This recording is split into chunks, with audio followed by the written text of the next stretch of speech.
안녕하십니까? 네, 반갑습니다. 평일에 교회에 달려오기 쉽지 않죠? 트래픽이 심해서 아마 굉장히 힘든 상황에서 교회 오셨을 거라고 생각이 되는데요. 오늘부터 시작되는 이 연말 기도주일에 참석하신 우리 모든 세리토스 성도님들 마음마다 하나님의 은혜가 풍성하시기를 진심으로 기원합니다. 먼저 저를 이 연말 기도주일 강사로 초청해 주신 문 목사님과 직원 여러분께 진심으로 감사를 드립니다.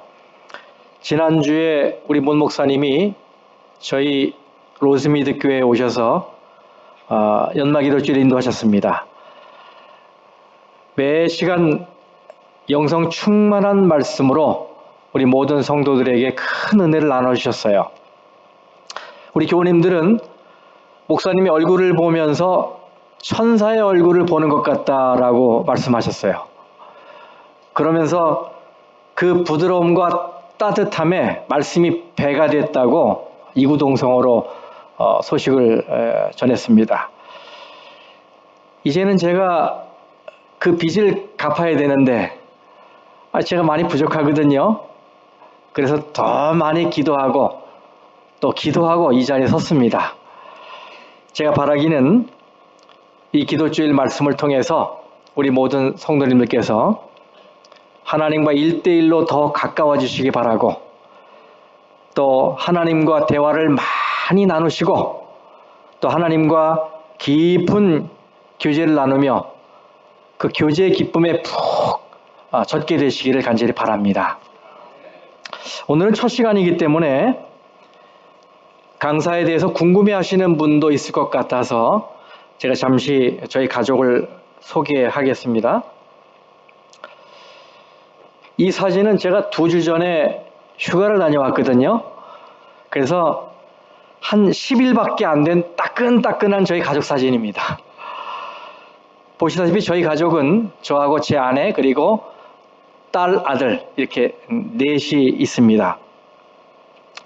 저는 한국 동주원합회에서 17년 동안 목회를 한 이후에 이 미국으로 유학을 와서 로마리나 대학에서 3년간 공부를 했습니다.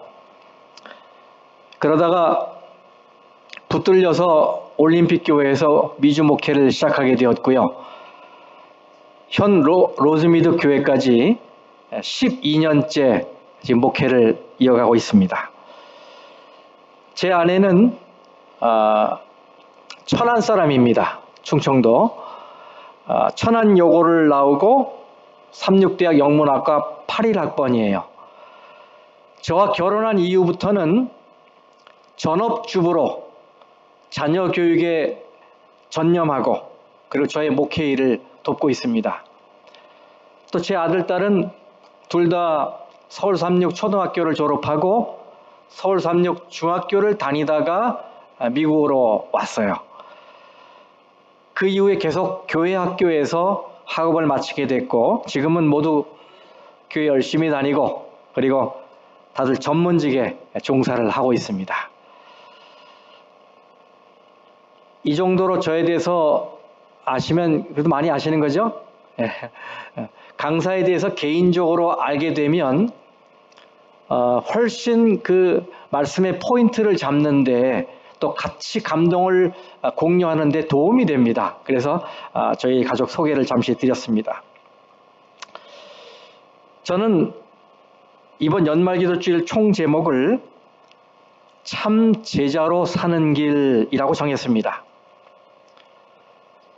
교인은 많은데 예수님을 따라 십자가까지 나아가는 제자는 참 드뭅니다. 그렇다면 예수님이 바라시는 제자의 삶에 비춰볼 때 과연 오늘 나의 신앙은 괜찮을까? 과연 내 신앙을 내 남편, 내 아내, 내 자녀가 본받는다고 할 때 안심할 수 있을까? 한 해를 돌아보고 자복과 회개 그리고 성결을 이루는 이 연말 기도주일에 우리가 깊이 생각해 봐야 할 질문이 아닌가 생각이 됩니다. 오늘 첫 시간 말씀의 제목은 예수를 최우선에 두라라고 정했습니다. 이 말씀을 들으시다가 마음에 와닿는 말씀이 있으면 아멘 하시기 바랍니다.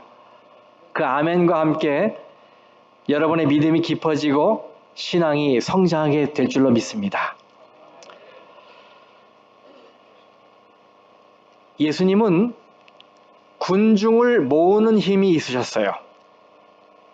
지금처럼 이렇게 앰프 시스템이 있는 것도 아닌데 복음서의 기록에 의하면 여자와 어린이를 빼고도 5,000명이 넘었다고 말하고 있어요. 우리 주위에 5,000명이 넘는 예배당이 흔치 않은 것을 볼 때 그 당시 예수님의 인기가 어느 정도였는지 우리가 짐작할 수 있습니다. 집회는 대단히 성공적이었습니다. 그리고 오병이어의 기적까지 더해져서 예수님의 사역은 큰 화제거리가 되었어요. 배를 든든히 채운 군중들은 그 다음날 아침에도 예수님을 찾아왔어요. 그들에게 예수님은 프리밀 티켓이었습니다. 공짜 식권이었어요. 그 앞에 앉아있기만 하면 먹을 게 나왔으니 말입니다. 그런데 잔뜩 기대감을 가지고 찾아왔는데 아무리 둘러봐도 예수님이 보이질 않아요. 이상하다. 전날 밤에 예수님의 제자들은 배를 타고 가버나움이라는 동네로 간 걸 알고 있어요. 근데 그때 예수님은 동행하지 않았거든요. 그런데 아무리 찾아도 예수님이 안 보였어요. 그래서 군중들은 방향을 틀어서 배를 타고 제자들이 갔다고 하는 그 가버나움으로 몰려갔습니다. 가버나움은 작은 마을이었기 때문에 그곳에서 예수님을 찾는 일은 어렵지 않았어요. 예수님을 만나자마자 선생님, 언제 여기 오셨습니까? 이렇게 물었습니다. 예수님을 찾아온 이 군중들의 열정은 참 대단했어요. 그런데 예수님은 그들의 열심 뒤에 숨긴 의도를 간파하시고 이렇게 말씀하셨어요. 내가 진실로 진실로 너희에게 이르노니 너희가 나를 찾는 것은 표적을 본 까닭이 아니요 뭐한 까닭이라? 떡을 먹고 배부른 까닭이로다. 그리고 이어지는 예수님의 말씀은 군중들의 기대를 사정없이 무너뜨렸습니다. 요한복음 6장 35절에 예수께서 이르시되 나는 생명의 떡이니 내게 오는 자는 결코 줄이지 아니할 터이요. 갑자기 예수님의 메뉴판에서 풍성한 음식이 사라지고 듣도 보도 못한 메뉴가 등장합니다. 나는 생명의 떡이니, 아니 기대했던 떡은 안 나오고 웬 생명의 떡? 군중들은 이 새로운 메뉴의 등장에 웅성대기 시작했습니다. 그 다음 성경은 이렇게 말합니다. 요한복음 6장 66절입니다. 그때부터 그의 제자 중에서 많은 사람이 떠나가고 다시 그와 함께 다니지 아니하더라. 열광적으로 추종하다가 예수님께서 육신의 배를 채울 산의 진미가 아님을 알아차리자 사람들이 떠나갔습니다. 여기 그의 제자 중에서라고 말씀하고 있어요. 그의 제자 중에서. 예수님의 제자라고 자부했던 사람들이 떠나간 겁니다. 등을 돌린 거예요. 자신들의 기대가 채워지지 않으니까 멀리한 것입니다. 자신들이 원하는 예수가 아니라는 말이에요. 20세기의 가장 위대한 종교 철학자 중 한 분이라고 하는 마르틴 부버가 I and Thou, 나와 너라고 하는 책을 썼는데요. 이분은 이 책에서 우리 인간이 살아가면서 맺는 관계를 두 가지로 이야기하고 있어요. 하나는 여러분 보시는 대로 나와 너의 관계, 다른 하나는 나와 그것의 관계, I and it. 여러분, it은 사람이 아닌 물건을 지칭할 때 하는 얘기죠. 예, 비인칭 대명사예요. 이 나와 그것의 관계는 다른 말로 하면 상대방을 물건 취급하며 맺는 관계를 말하는 겁니다. 이런 관계에는 계산이 들어있어요. 이용 가치가 있으면 관계를 계속하고 이용 가치가 떨어지면 관계를 끊는 관계, 이런 관계를 나와 그것의 관계라고 그래요. 나에게 유익이 있고 쓸모가 없으면 관계를 지속하지만 그렇지 못하면 멀리하게 되는 관계, 이것을 뭐라고 그런다고요? 나와 그것의 관계라고 말을 합니다. 지난달에 저는 그 합회 회의가 있어서 글렌데일로 가면서 제 아내가 싸준 이 도네이션 물품들을 잔뜩 차에 싣고 가서 글렌데일 재림병원 옆에 스리프티 샵이 있어요. 거기다가 이제 갖다 줬어요. 그 기증품 중에는 여러 박스에 이 옷 박스가 들어있고 또 그릇도 있고 침대 시트, 이불, 그리고 몇 번 사용하지 않은 큰 프린터, 반찬통, 뭐 별게 다 그냥 제 아내가 싸준 걸 갖다 줬습니다. 저희는 매년 그렇게 여러 차례 재활용품들을 수거해서 그곳에 갖다 줘요. 그러면 그 샵에서는 그 물건들을 일반인들에게 다시 팔아서 그 이익금을 가지고 이제 좋은 일에 쓰는 것입니다. 이번에 갖다 준 물건들도 어떤 것들은 꽤 쓸만한 것이기 때문에 제가 아내에게 재차 확인을 했어요. 이것도 어떤 것들은 너무 아까워요. 아까운 마음이 들어. 그런데 우리 집에서는 제 아내가 왕이거든요. 갖다 주라 그러면 갖다 줘야지. 그래서 다 기부했어요. 여러분, 재활용 센터에 간 그 물건들은 저에게 어떻게 된 겁니까? 어떻게 된 거예요? 네, 버려진 거예요. 그런 거 살 때는 돈을 많이 주고 산 거였어요. 그리고 저에게 유익하기 때문에 제가 그걸 사용했던 거예요. 제 아내도 쓰고. 그런데 이제는 저희 집에서는 더 이상 쓸모가 없어졌기 때문에 이제는 그걸 다 수거해서 기증한 것입니다. 이용 가치가 없어요. 이제는 1년이 돼도 5년이 돼도 사용하지 않는 것들이기 때문에 다 모아다가 갖다 준 거예요. 자리만 차지하고 있다고 생각하니까 버린 것입니다. 이렇게 이용 가치를 따져서 쓸모가 있다고 생각되는 것만 내 곁에 두고 쓸모가 없다고 생각되는 것은 버리는 관계, 이런 관계가 바로 나와 그것의 관계입니다. 즉 상대방을 물건 취급하며 맺는 관계예요. 그런데 우리 주변에는 사람들과 이런 식으로 관계를 맺는 사람들이 종종 있습니다. 계산적인 관계예요. 계산적인 관계.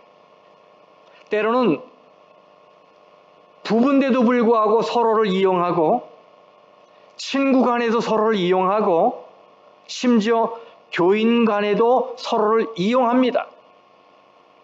그러다가 상대방이 내 기대를 저버리면 가차없이 연락을 끊는 것입니다.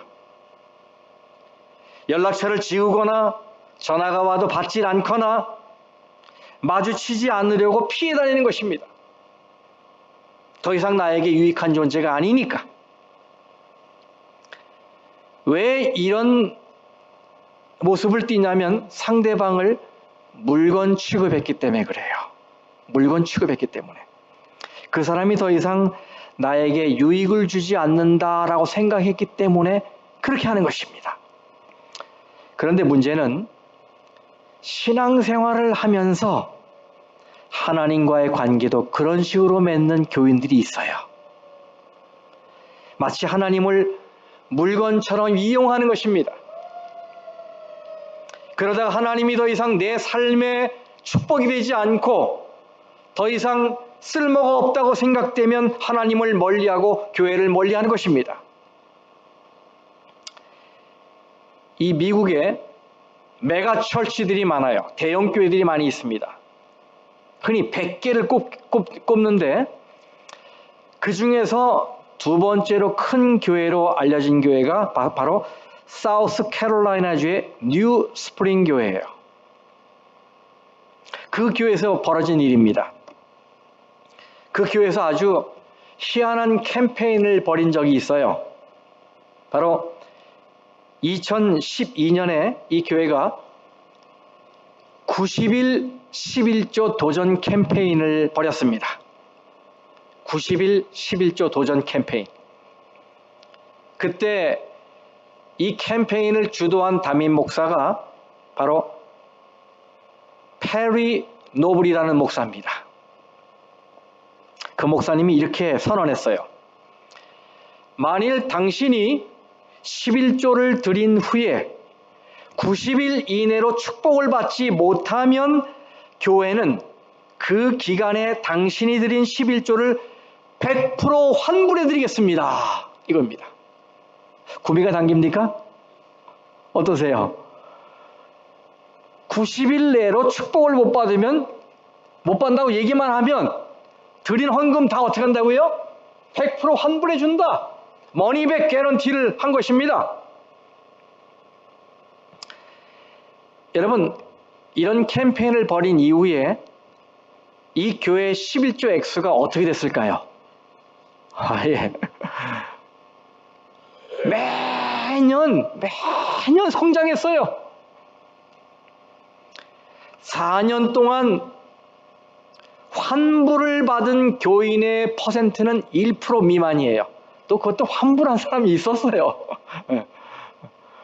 1% 미만만 환불받고 교회는 계속 11조가 성장했습니다.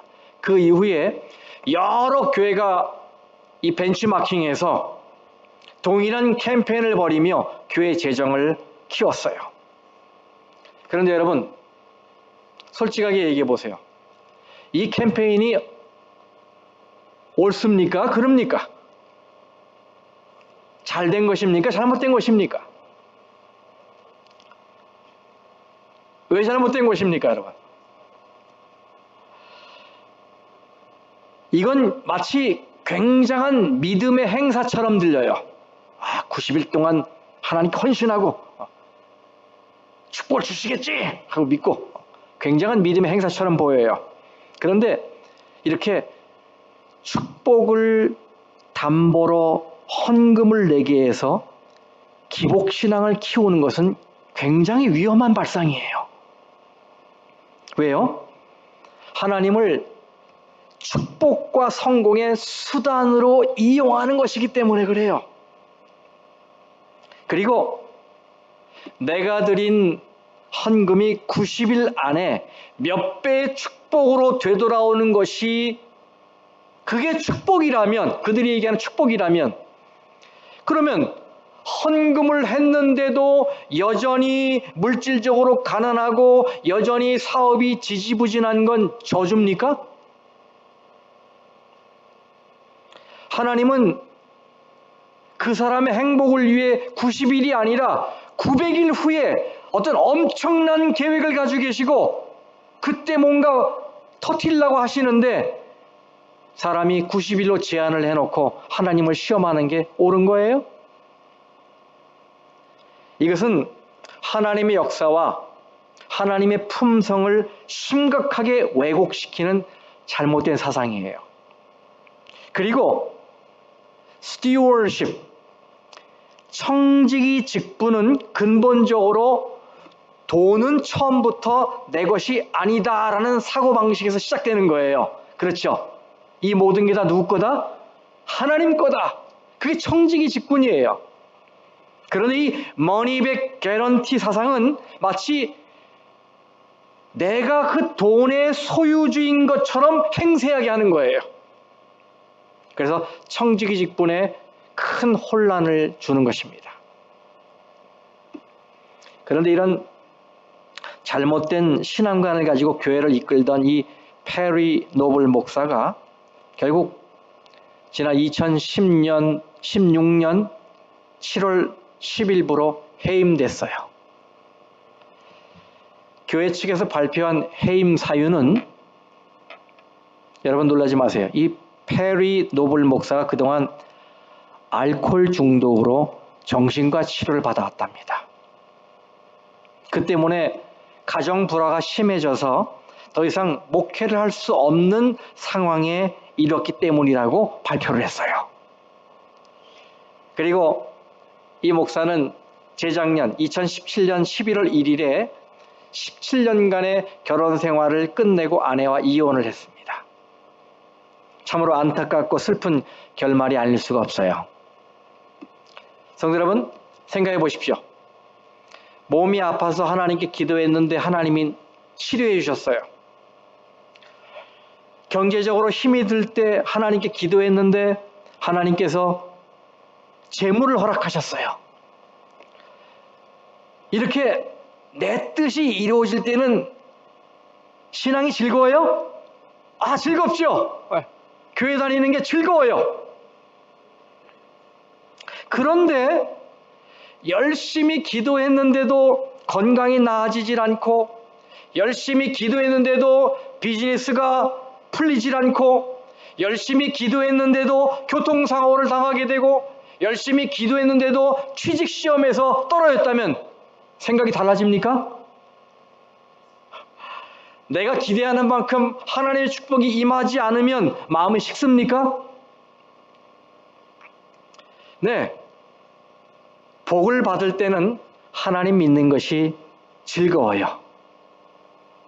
그런데 기대한 만큼 복이 오지 않을 때는 이 설교단에서 봉사하십시오, 희생하십시오, 헌신하십시오, 이런 목사님의 설교가 부담으로 작용하게 돼요. 아니, 하나님 그냥 복이나 주시지 왜 자꾸 뭔가 시키십니까? 아쉽고 필요할 때는 주여 주여 그러는데 요구가 채워지면 마음이 식고 멀어지는 겁니다. 그러다가 기대가 채워지지 않으면 에이 싫어하고 교회를 떠나기도 해요. 이렇게 나의 이익 앞에서 사랑도 변하고 우정도 변하고 신앙도 변하는 것, 이것을 나와 그곳의 관계에 있다라고 말하는 거예요. 계산을 해서 이익이 있느냐 없느냐로 그 관계를 이어가는 그런 관계, 그거를 바로 I and it, 나와 그곳의 관계라고 말하는 것입니다. 유대 군중들이 그랬습니다. 자신들의 굶주린 배를 채울 떡을 기대하고 왔는데 예수님이 생명의 떡 운운하시니까 실망한 거예요. 그래서 더 이상 예수님 곁에 머물 이유가 없어진 거예요. 그래서 다 떠났습니다. 제자라고 자부했지만 다 떠났어요. 이때 예수님께서 12 제자에게 이렇게 물으셨어요. 요한복음 6장 67절 우리 다 함께 읽어보겠습니다. 시작. 예수께서 12 제자에게 이르시되 너희도 가려느냐. 의미심장한 질문이죠. 너희도 가려느냐. 이것은 이런 질문입니다. 너희는 너희가 기대한 것이 다 무너진다 해도 여전히 내 곁에 남아있을 나의 참된 제자이냐? 너희는 나 하나만으로도 만족할 수 있느냐? 이런 질문이에요. 예수님은 이런 질문이 아니었습니다. 보세요. 너희는 교회 열심히 다니고 있느냐? 너희는 봉사 열심히 하고 있느냐? 너희는 헌금 생활을 잘하고 있느냐? 이런 질문을 하신 게 아니에요. 오늘 우리에게 하시는 예수님의 질문은 너희는 과연 나 하나만으로도 만족할 수 있느냐? 너희들이 기대하는 것 다 무너져도 요구가 채워지지 않아도 나 하나만으로도 만족하고 내 곁에 남아있을 수 있느냐? 이런 질문인 것입니다. 세리토 성도 여러분들이시여, 부디 이 기도주일 동안에 예수님의 이 질문을 심각하게 받아들이고 마음속에서부터 진실된 대답을 할 수 있게 되길 바랍니다. 나는 예수님 한 분이면 족한 사람인가? 다 떠나가도 아무것 없어도 예수님만 계시면 나는 행복한가?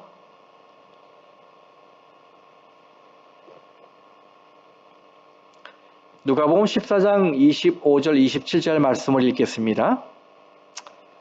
수많은 무리가 함께 갈새 예수께서 돌이키사 이르시되 무릇 내게 오는 자가 자기 부모와 처자와 형제와 자매와 더욱이 자기 목숨까지 뭐하지 아니하면?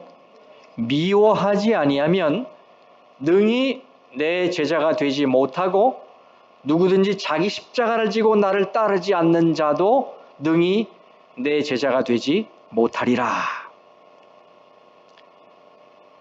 이 말씀 속에는 참 제자의 특징이 두 가지가 나옵니다. 오늘은 그 중에서 이 첫 번째 특징을 좀 살펴보려고 합니다. 여기 수많은 무리가 함께 갈새라고 했어요. 이 가운데는 예수님의 행하신 기적을 보고 온 사람, 또 소문을 듣고 온 사람, 병이 있어서 병을 치료하기 위해 온 사람, 또 그냥 덩달아 따라온 사람, 아마 별 사람이 다 있었을 거예요. 수많은 무리가 예수님을 따라왔습니다. 예수님이 공생애를 시작하시는데 그렇게 많은 무리가 따라오니까 공생애가 성공적으로 시작되는 겁니까? 어떠세요? 성공적이에요? 이 정도 인기가 있으면 어깨를 좀 필만 합니까? 그렇지요. 아마 가슴이 풍선 바람 이렇게 채워진 것처럼 되셨을 것 같아요. 많은 사람이 쫓아오고 있거든요. 그런데 예수님은 많은 무리가 당신을 쫓아오는 것에 만족하지 않으셨어요. 그분은 그 무리가 지금보다 한 걸음 더 나아가서 그냥 군중이 아니라 참 제자가 되길 바라셨어요. 그래서 이런 도전적인 말씀을 하신 것입니다. 무릇 내게 오는 자가 자기 부모와 처자와 형제와 자매와 더욱이 자기 목숨까지 미워하지 않으면 능히 내 제자가 되지 못하겠다. 자, 여러분, 예수님은 내 제자가 되려면 부모도 미워하고 처자식도 미워하고 형제 자매도 미워하고 심지어 자기 목숨까지 미워하라고 말씀하셨어요. 그러면 진짜 여러분, 가족을 미워해야 예수님의 참 제자가 될 수 있을까요? 그렇게 생각하세요? 만일 그렇다면 부모를 공경하라 하신 분도 예수님이고 형제를 사랑하라 하신 분도 예수님인데 이거 얼마나 모순된 말씀입니까? 그렇죠. 여기서 우리는 예수님 당시에 이 언어의 특성을 이해할 필요가 있어요.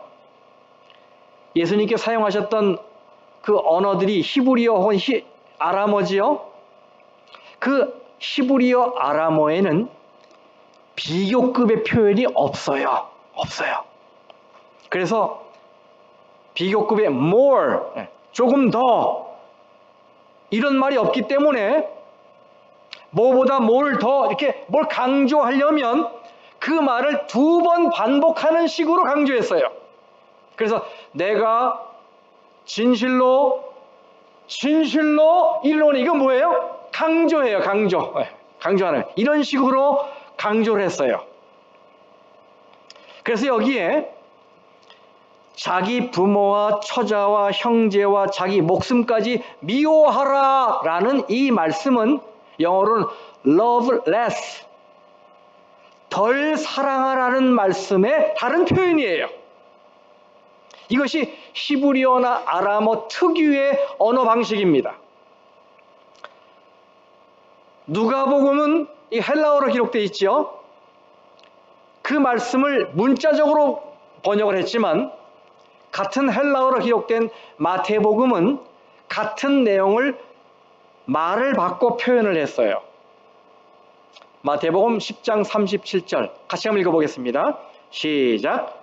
아버지나 어머니를 나보다 더 사랑하는 자는 내게 합당하지 아니하고 아들이나 딸을 나보다 더 사랑하는 자도 내게 합당하지 아니하며. 무슨 말씀인지 아시겠죠? 예. 내 제자가 되려면 가족도 자기 목숨도 미워해야 한다라는 이 누가복음의 말씀은 마태복음의 말씀으로 이해하게 돼요. 뭐예요? 예수님을 더 사랑하라 라는 말씀을 주시기 위해 그렇게 하신 거예요.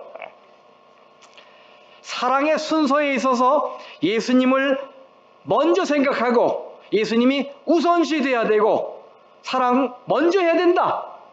이 말씀을 하시는 것입니다. 예수님보다 더 귀한 것이 있어서는 안 된다는 말씀이에요. 그런데 여러분, 우리는 어떻습니까? 어느 시골에 믿음이 좋은 부부가 살고 있었어요. 그런데 운이 좋게 이들 부부에게 집에서 키우던 소가 쌍둥이 송아지를 낳았어요. 얼마나 기분 좋습니까? 그래서 너무 기쁘고 감사해서 둘이 앉아 기도를 하고 남편이 말합니다. 여보, 하나님의 은혜가 너무 감사한데 우리 이 2마리 중 1마리를 하나님께 드리십시다. 그랬더니 이 아내도 같은 생각이었어요. 그래서 그럽시다. 그래서 마음이 맞았어요.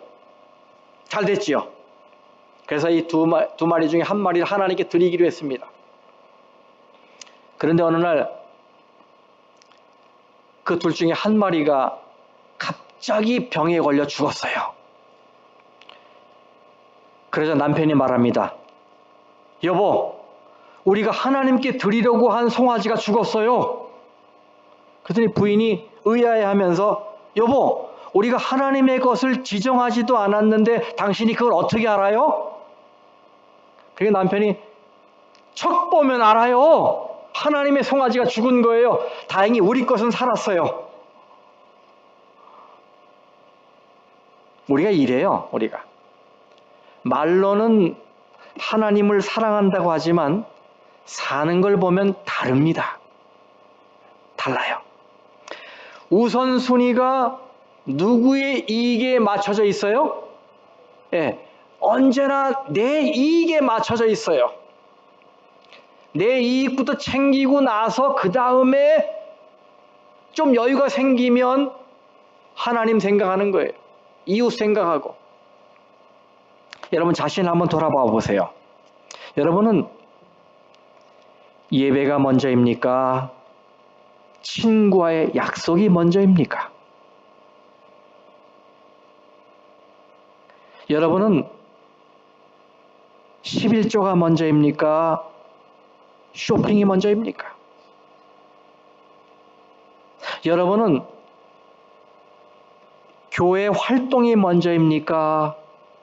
취미 활동이 먼저입니까? 여러분은 아침에 기도가 먼저입니까? 운동이 먼저입니까? 여러분은 말씀을 펼치는 게 먼저입니까? 핸드폰 여는 게 먼저입니까? 여러분은 안식일 아침에 하나님께 예배 드릴 생각이 먼저입니까? 아니면 예배 마치고 야유회 갈 생각이 먼저입니까?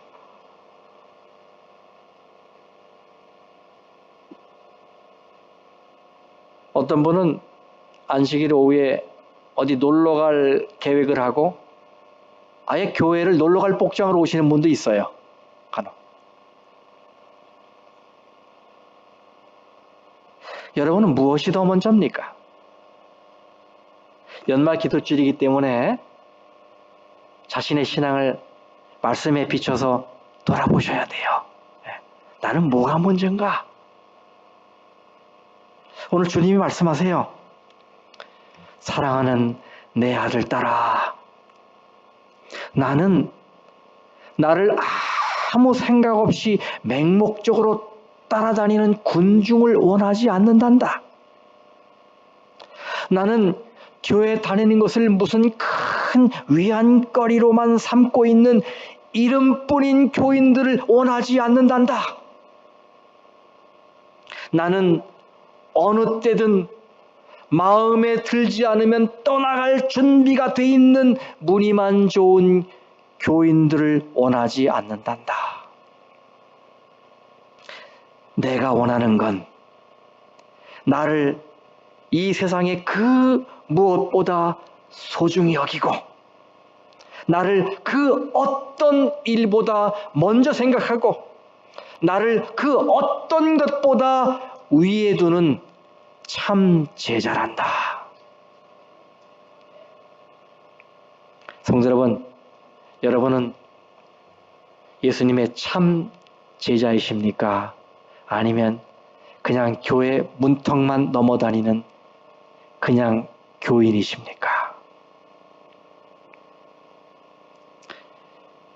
예수님을 삶의 최우선에 두어야 그 사람이 참 제자입니다.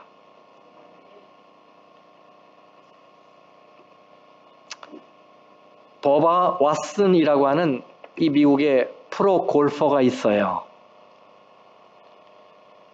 이 사람은 미국에서 대표적인 왼손잡이 장타자입니다. 2012년과 14년에 마스터즈 토너먼트에서 우승했어요. 그리고 현재까지 마스터즈 우승을 포함해서 통상 12승째를 거두고 있는 유명한 사람입니다. 이쯤 되면 대부분의 운동선수들이 그렇듯이 밥 먹고 자는 것 외에 늘 그것만 생각하는, 그래서 프로 골퍼니까 골프만 생각하고 골프가 최우선인 것으로 생각되겠지요.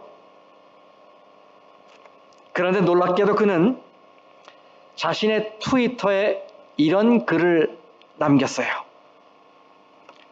나의 삶의 가장 중요한 것은 하나님이다. 그리고 아내와 가족, 타인을 돕는 것이다. 골프는 그 다음이다. 야, 자신의 인생에 골프가 넘버원이 아니라 하나님이라고 고백을 하고 있어요. 그래서 이 사람이 운영하는 트위터에 제가 들어가 봤어요. 트위터에 들어가면 이런 화면이 나옵니다. 여기 보면 무려 190만 7천 명 이상이 팔로워를 가지고 있어요. 굉장한 인기 있는 사람이기 때문에 그래요. 그런데 이곳에서 자신을 소개하는 쪽 왼쪽을 보세요. 뭐라고 말하고 있어요? 크리스찬 허즈번 데디 프로골퍼. 가장 먼저 뭐라고 그래요? 자신을 난 크리스찬이다. 골프는 저 뒤에가 있어요. 맨 뒤에가 있어. 그래서 궁금해서 이 사람이 운영하는 웹사이트를 들어가 봤어요. 웹사이트는 bobbyWatson.com입니다. 이 안에 들어가면 자신을 소개하는 Who is Bob Watson 해갖고 뭐라고 그래? 제일 먼저 Christian. 그 다음 뭐예요? Loves Jesus and loves sharing his faith. 예수를 사랑하고 믿음 나누기를 좋아하는 크리스찬이다. 자기는. 참 이 사람 보니까 고개가 절로 숙여져요.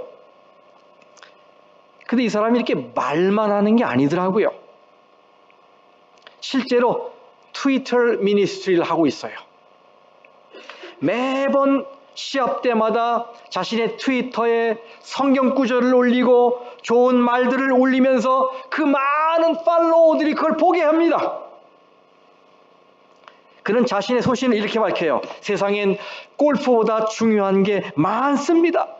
골프는 예수님이 나를 사용하기 위해 주신 삶의 도구일 뿐이지 우승을 성취하고 내가 높아지기 위한 목적이 아닙니다. 현재 이 왓슨은 시합 때마다 만나는 이 PGA 선수들과 성경 공부를 하고 있어요. 참 대단한 크리스찬이에요. 그에게 있어서 예수는 삶의 최우선순위에 있어요. 이 사람은 언제나 하나님이 첫째야. 하나님이 첫째. 성도 여러분, 오늘 여러분의 대답은 무엇입니까? 나는 과연 예수님의 참 제자인가? 예수님을 내 삶의 최우선에 두겠다고 말은 했는데 정말 그렇게 살고 있는가?